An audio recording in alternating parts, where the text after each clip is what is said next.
नमस्कार, जय Jagannath. Care for animal foundation को आपण मानक स्वागत करुच्ची।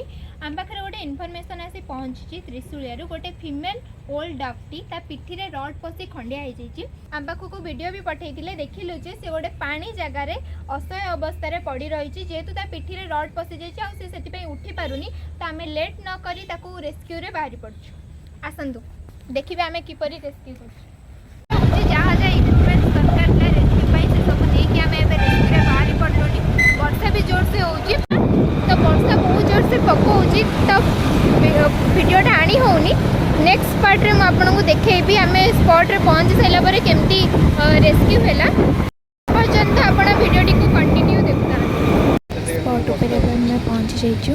से पूरा ओदा हो जाइए, अलिया पानी रे पड़ी रही। मैगोट भी हो जाइए ना, मैगोट भी हो जाइए खंडिया रे। ताको आमे सेही असना जगार गोटे सुखिला जगह को आनिलु। से पूरा ओदा हो जाइए, ताको पोछुछु।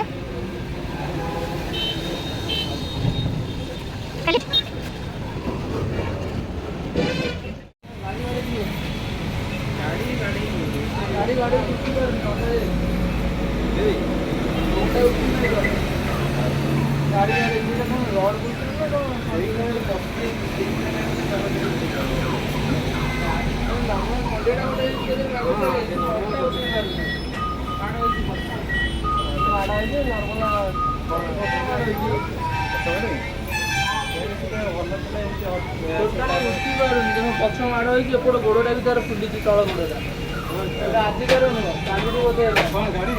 तीन चार दिन से गोड़ा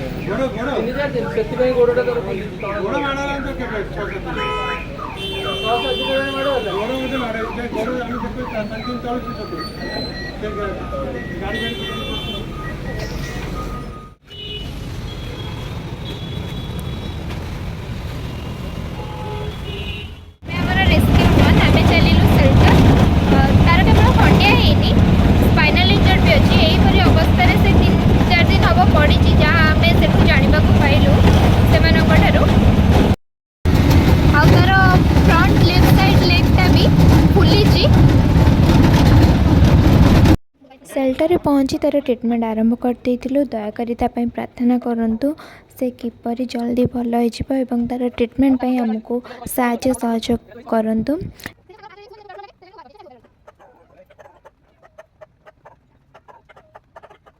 वीडियोटी को एटी रखिली, पुणी देखा आ गोटे वीडियो रे। जय जगन्नाथ।